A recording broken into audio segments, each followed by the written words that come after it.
Once you're pro-African, you're almost automatically going to be anti-neoliberal. You're going to be anti-white to a certain point because their interests and our interests are opposed. Sure. I'm actually realizing that you're not only going to be opposed to whites, but you're also going to be opposed probably to even Indians because they have been assisted to become the assistants of Europeans in pillaging Africa, in the project of pillaging Africa. And the problem that I have with the situation is that many people don't realize that white men took covenants and their forefathers took covenants to come to the African continent after a decree made by a pope in 1453 that they must go and discover the black world anywhere where there are non-Christians, anywhere where there are brown peoples and non-white peoples. They must conquer. They must begin to develop European principles and European development patterns on those lands and to enslave the people into perpetuity. And that meant they would have to take property rights. Wait, are you saying this is a real thing? It is a real thing. The Pope sent people to go and conquer. 100%. Please continue. What was happening is that in Europe, Europeans had gone into the Renaissance or the Enlightenment. Mm-hmm. The Enlightenment brought up a lot of science, a lot of development.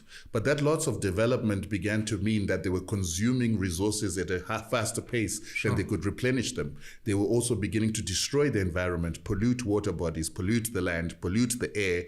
And that began to cause hunger in Europe. Mm-hmm. And that hunger caused a lot of wars in Europe. And that's why you see there's a lot of wars in European history. Sure. And I always hear people say, black people love fighting. No other animal on earth fights each other than the European, which is what you're seeing with Ukrainian war right now. It's what they used to. That's what they used to.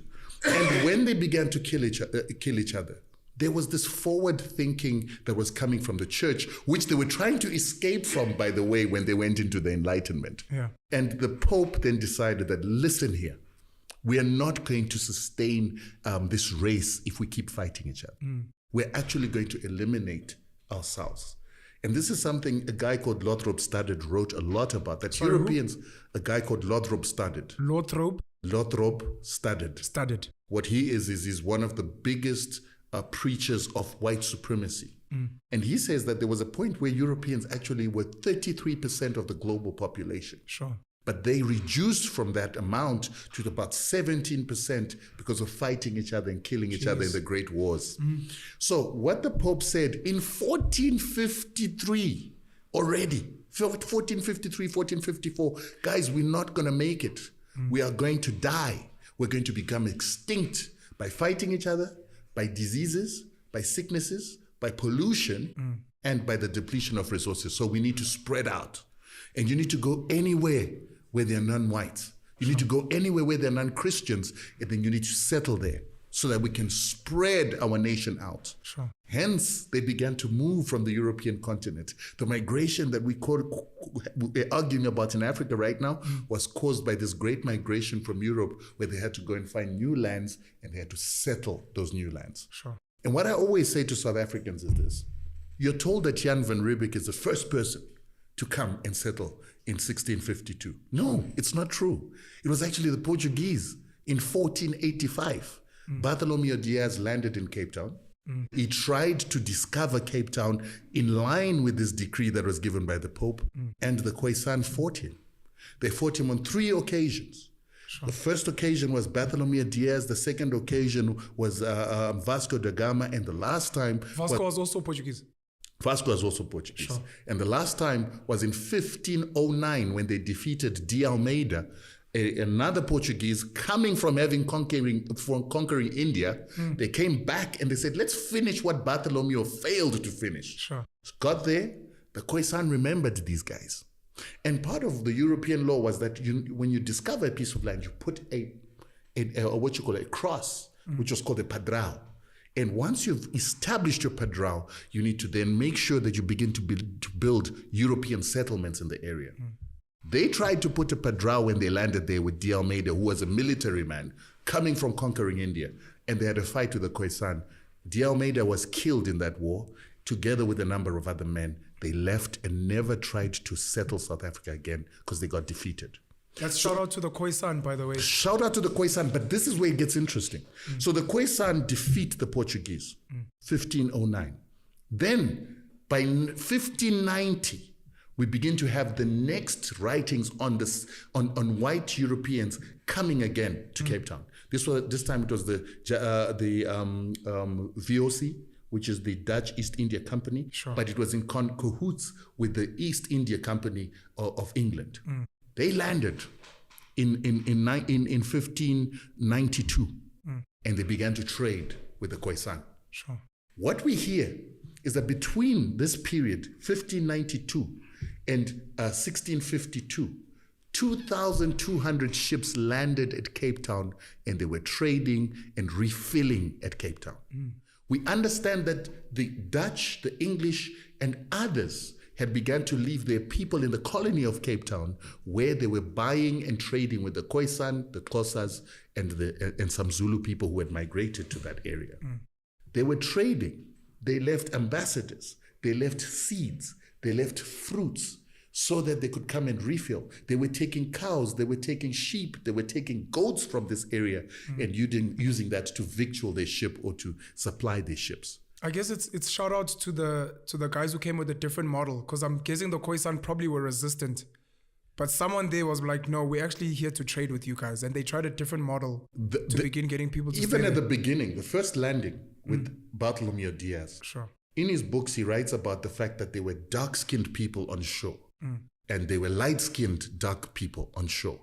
That's why they called the very first place that they saw, they called it Dosh van Quirosh, which was to say black man's land or something to that effect in Old Portuguese. So what then happened is they did get on, Bartholomew Diaz landed and they traded with the Khoisan. The problem came when they were trying to take water without permission. And the Khoisan asked, why are you taking the water without asking? To establish that there was already a property rights understanding among Xhosa people, the Khoisan people. But who were the dark-skinned people? Those were Xhosa people, together with the Khoisan living in the same area. It's when they tried to take the water without permission that they fought. In the same way that when Vasco da Gama came and landed, they wanted to trade with the Khoisan. In that trading, there was someone who got stabbed because the Khoisan are saying they tried to cheat them out of their cattle. And they also wanted them to explain why during the Bartholomew Diaz visit, they had ended up killing one of the Khoisan people after being challenged about using the water. So trade was already an established issue, together with asking for permission. So this notion that the Boers always have that there was no one occupying this land, there were people occupying this land and they were possessive. And the Europeans who came, the VOC, they knew that. They had read it in the Portuguese text. They had experienced that the Khoisan were not going to tolerate people trying to tell them how to do things. So they came in 1592 and started trading. And they traded for close to 60 years with these people. They established diplomatic relations. There were Xhosa people and Khoisan people who spoke Dutch and Dutch people who spoke Khoisan and Xhosa. And this was what was happening in the Cape between 1592 and 1652. There was trade. The important dates, 1543. We start with 1485. 1485. That's Bartholomew. Yes. 1485. 85. Then we go to 1496. 1496. That is Vasco da Gama. Then we come de Almeida, 1509. 1509. And then we have a very huge gap. Where we don't know what was happening, but we know that Dutch ships were passing. But then we start having writings that start talking about 1592. 1592. With the Dutch East India Company landing together with the English East India Company. They landed a ship that was being thinged by both of them. They traded. And the trade was established. And 2,200 ships landed at Cape Town and traded for 60 years before Jan van Riebeeck. And many people don't understand that Jan van Riebeeck issue. Before you speak about Jan, I've heard rumors about, you were speaking about the Khoisan would speak Dutch, and there's rumors that the Afrikaans language in itself was actually created during that trading that was happening at the time. That now that white Afrikaners are almost claiming it as their language, it was actually a language created almost by the Khoisan people with the people they were trading with. And I like the way you've understood the interpretation that it is the Khoisan who created the language. Sure. Because of the trade that was happening between them, the Portuguese. So it was the Dutch, the Portuguese, the French, Huguenots, and then the English and other people that were coming to this port. You've even got Japanese people that have written about this period. Jeez. You've got Chinese people who've written about this period, because what is interesting about the Chinese is they came before everybody else in 1419. Came where? To Cape Town and to Africa. They're the first people to circumvent. That's before we accept the theory that Africans actually circumvented before them. But let's leave the African theory. 1419 Chinese people. 1419 with Zheng He. Okay. Zheng He came and landed in Africa and left evidence of not only pottery, not only beads, but also blood. They made children. Of course. And never colonized us. And never colonized us. That's the best way to make sure that you were there. People can see it. I live so. The blood. Correct.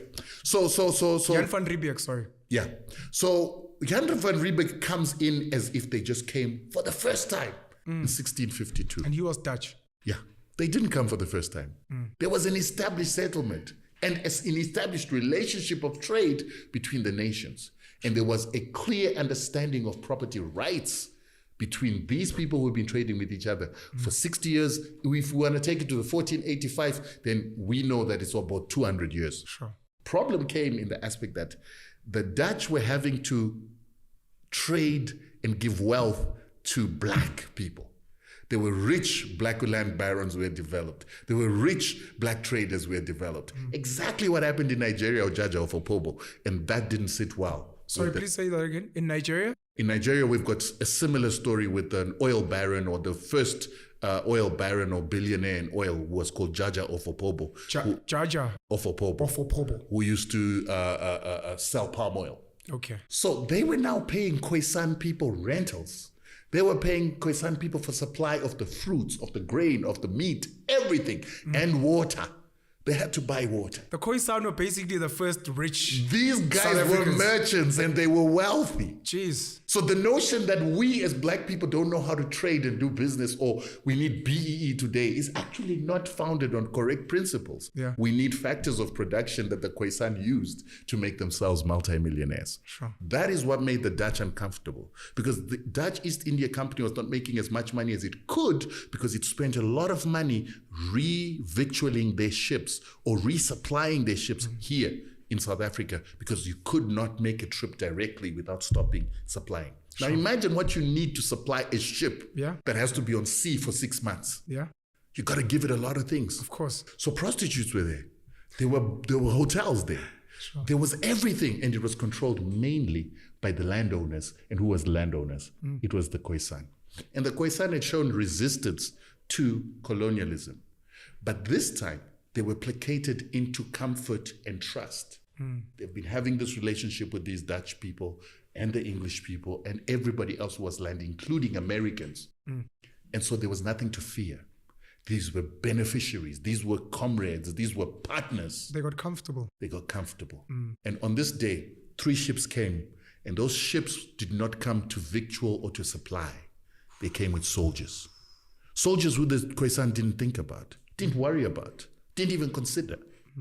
And that's how the Dutch took over Cape Town by force, deliberately to usurp the property rights that existed then. And this is why we say when the Dutch are trying to say that property rights start with them, they're lying. Sure. Because they established proper property rights in European terms by 1592. And they maintained them. Sure. And they maintained trade and exchange of value up until 1652, when they decided that, you know what, we don't want to pay anymore. We want slaves. We want the land. We want the resources. We want the fields. And that's how you then hear the first farm, Klein Constantia, got established in 1670 or something. It's nonsense. This information you get from just reading? From books, yes, correct. And what I do is I triangulate. So you read books, but the most important records that exist are the Portuguese manuals and manuscripts that exist in the Portuguese archives Sure. that are written in Portuguese. You then correlate those with what's written by the English, by the Dutch, by the Japanese, and other people who had passed through the Cape. To cross-reference, basically. Cross-reference, and then take the shipping manifests and shipping logs of the time. And this is some of the boring stuff you enjoy reading? Yes. Jeez. If I have to fight imperialism, or at least if I have to fight the imperialist system, I've got to understand it. Yes. I've got to read. Yes. Because that's what they do that we don't do. 100%. And if I intend for us to plan 300 years, 400 years from today, then we have to understand their strategy, because they were planning 400 years for today, then when they took the land. What is imperialism? What is white supremacy? Imperialism is a system in which is a continuation of that legal, or let's call it a religious doctrine that became a legal doctrine of discovery. The legal doctrine of discovery has become our international law, because it was then called law of nations. So imperialism is the continuous maintenance or manifestation of that religious doctrine or that legal doctrine of whites owning everything and controlling everything. And remember, part and parcel of why imperialism is being manifested by the Americans today is that America remains a colony. It's not white man's land, it's Indian. Yes, it is a colony. It's a colony. So it is actually an illegal institution according to the decolonization laws of 1960. It is actually people who are still being colonized and dispossessed by British people. Germans are actually the biggest population in America. Really? And that's why America continues. I assume it's Spanish. No, it's actually German people. Okay. Germans are the biggest population in America. So the racism that is in America is driven by Nazism, or at least that ideology. You know, when you think of the South African land issue and how we complain, and someone were to explain to you, America as a whole is the illegal land occupation, and the natives of there, they're not even a minority. They're almost non-existent. That's scary. And this is why now, when I think it makes sense to you now that it becomes axiomatic for me to fight sanctions, because the country that has got sanctions on my country for taking back its land is a country that is refusing Native Americans their own land. Number one. Number two, they built their wealth off the industrialization of slavery, or what is called chattel slavery, which till today persists because they have not made restitution or reparations to the people that they occupied. Yet these very same Americans would then defeat the Germans for occupying the Jews for just 5 years, and within that period they decided to give Jews land in Palestine to compensate them and to restore them into a position of dignity, just because they were massacred by the Nazis for just 5 years. So now imagine what that translates to when they have enslaved Black Americans. 15 million people till today are subjugated. They've been disempowered. They cannot buy property in certain places because of systematic racism. And then these people want to come to Africa and tell us about democracy, human rights, and yet they're the biggest violators. Till today, they kill women and children, murder women and children for oil. Yeah. Just between 9/11 and now, they've killed over 3 million Arabs for their oil and their resources, and they're actually stealing Iranian oil, Libyan oil, and Syrian oil to make America the biggest oil producer in the world. That's insanity. Such a nation, such a virus, does not have a place in a civilized world where we're supposed to be exchanging value for value, and they still want to maintain something called property rights based on what they've stolen. I wanna say this because it's quite triggering. The hypocrisy is quite deep, and I'm just trying to think. Firstly, it seems like the fights historically, and even today when you speak Russia, Ukraine, and arguably even these supposed xenophobic fights and attacks, a lot of the fights are for land, and it seems they'll always be for land, number one. And number two, I've posted this a couple of times on certain platforms. I fundamentally believe America's the biggest bully on the planet. Will anyone ever stand up to this bully so that the world is just slightly more fair? Truth of the matter is that people have been standing up to this bully. The reason why Patrice Lumumba died is because he was standing up to this bully. The reason why Kwame Nkrumah was removed, Sekou Toure were removed, and a whole lot of other people. Robert Mugabe was hated because of fighting this bully. But we're fighting a very powerful bully. And I think sometimes when I lash out at xenophobia, like I was lashing out to you. Sure. My lash out to you was anger to say, you should know better. Our enemy is a very clear enemy who's used divide and conquer for a very long time. He divided and conquered the Khoisan, the Zulus and Xhosas, to the extent that after the Boers had eliminated the Khoisan people, they wanted us to believe that it was the Zulus who wiped out the Khoisan. Jeez. Which is nonsense, because the Khoisan have proved that they were able to be actually better fighters of these imperialists than even the Zulus were, because they were being enslaved at that time by the Portuguese and being brought to winelands to come and enslave there. So now we are falling into the same trick, where we are going to be pitted against each other as people who actually liberated this region from the very same people. And I want to make this clear.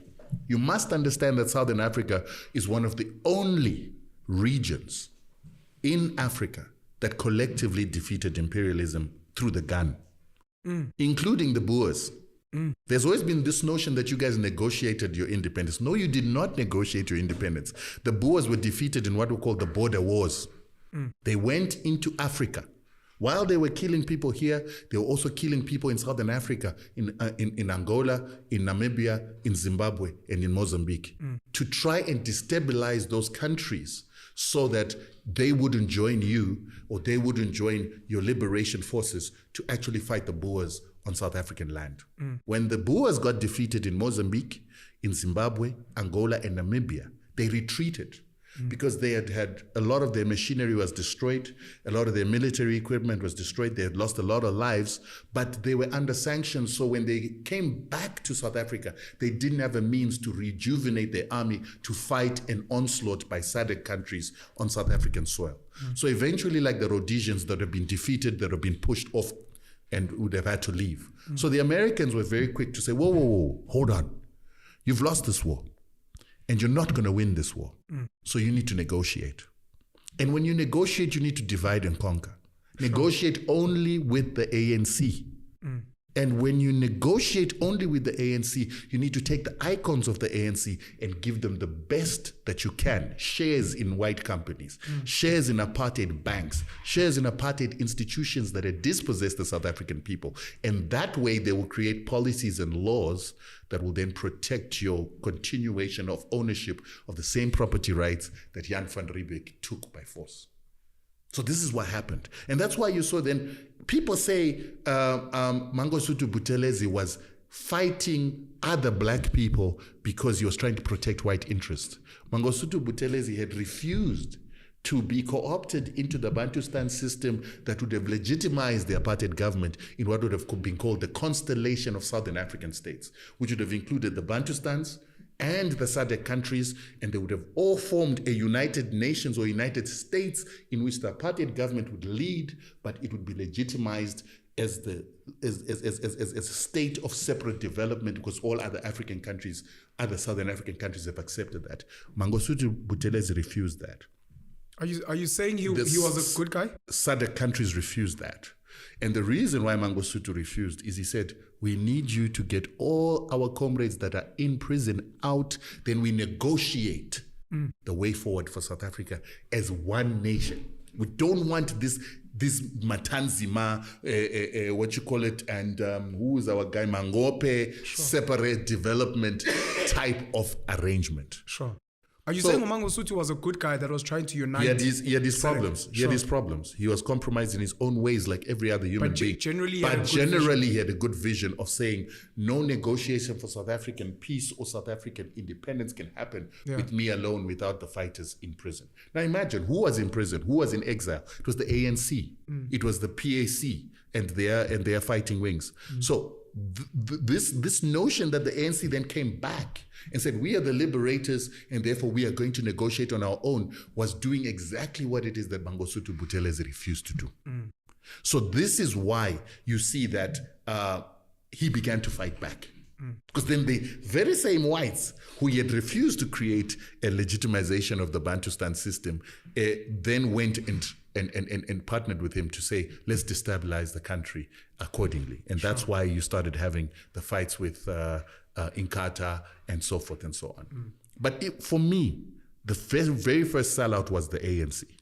Because when it went to CODESA, it should have invited everybody to the table. And I've heard that's one of the big issues, that they went there alone. And to this day, it's not even if they went alone, they didn't go out to bring other people and say, guys, this is what's happening. What do you think? And remember, they made those decisions on their own. And remember, they should have invited all the South African liberation movements, and they should have invited to that very same table the armies of SADC that had actually defeated the Boers. Yeah. Because the Boers had been defeated by guns, tanks, and jets. That's the only language that a white man understands. Sure. And they were being given these weapons. They were being given weapons by by the Americans, including nuclear technology and nuclear weapons. But they were still defeated by the Cubans, by the Angolans, by the Zimbabweans, Mozambicans, and Namibians. Those should have sat at the table too. Because what happened by them not sitting at the table is that the apartheid system used its military, but they also used their private companies that were very well invested in SADC to destroy SADC countries economically through sanctions and then militarily through the military in what was called the State Security Council. So when ANC negotiated with the Boers secretly, got shares in these apartheid companies, in Anglo-America that was instrumental in financing the manufacture of bullets, the manufacture of tear gas, the manufacture of bombs, and the military machinery that was in this country. When the ANC then said, let us reconcile, let's be friends. White people and black people are going to be friends. We've got interest in your companies now. They allowed us within SADC to be forced to maintain these white companies, which I call economic weapons, in our own countries because they were now with our friends, the ANC. So those companies continued to sabotage our economies. Zimbabwe had the biggest steel manufacturing company in Southern Hemisphere. Nothing in Australia, nothing in Brazil could beat it. It was destroyed by Anglo-America, sabotaging that institution because they did not want a black country to have the power to control steel. And that's why when you guys get your independence, the very first thing they do is they privatize Sasol and they also privatize ISCO. ISCO, yeah. Why? Because they wanted to deprive you of the power to make chemicals, the power to make steel, and the power to make your own military equipment. And that's why right now they're fighting to take Denau so that you don't have the capacity to manufacture the trucks and the guns and the machinery that Denau manufactures. Sure. White people are always thinking 300 years ahead to continue subjugation because the way they've created their civilization, they say it's innovation. It's not innovation, it's stealing. They want to maintain their stealing by controlling the weapons that are used to steal. Just like Etsotsi in Hillbrow wants to maintain his right to have a firearm when you are not armed, or right to have an AK-47. It's the same thing that is happening on an industrial scale or a national scale. My first question to you is, why would the SADC armies allow this to happen? Allow the ANC to be co-opted by the whites? Allow the ANC to make these deals on their own? And even to this day, kind of allow what we call BEE fat cats to thrive, having known, or did they even know this history? You know, it's tricky. The ANC is filled with very intelligent people, intellectuals. Sure. And if you look at the struggle, I actually think ANC could have been the driver of the intellectual engine of the struggle. They might not have been might not have been the military engine of the struggle, but they were definitely the intellectual engine of the struggle.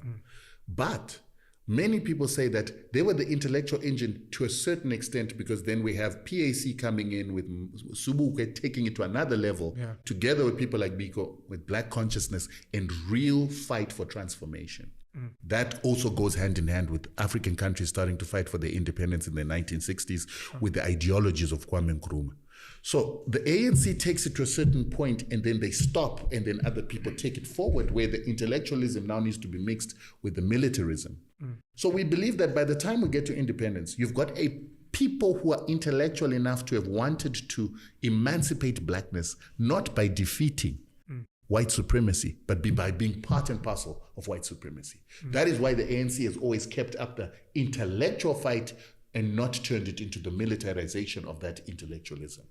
And they have committed themselves to this perspective all the way till to the end, including to the time that they sit at the CODESA negotiations, is they're not trying to destroy white supremacy. They're trying to be partakers by managing black interests or black hurt or black suffering or the black aspiration.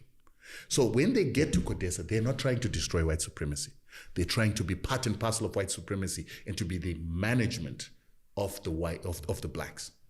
And they successfully got that arrangement where they are managing black sentiment, they are managing black aspirations. They give black people in this country your grants. They give black people as much freebies as possible. They've even allowed white companies to continue to intoxicate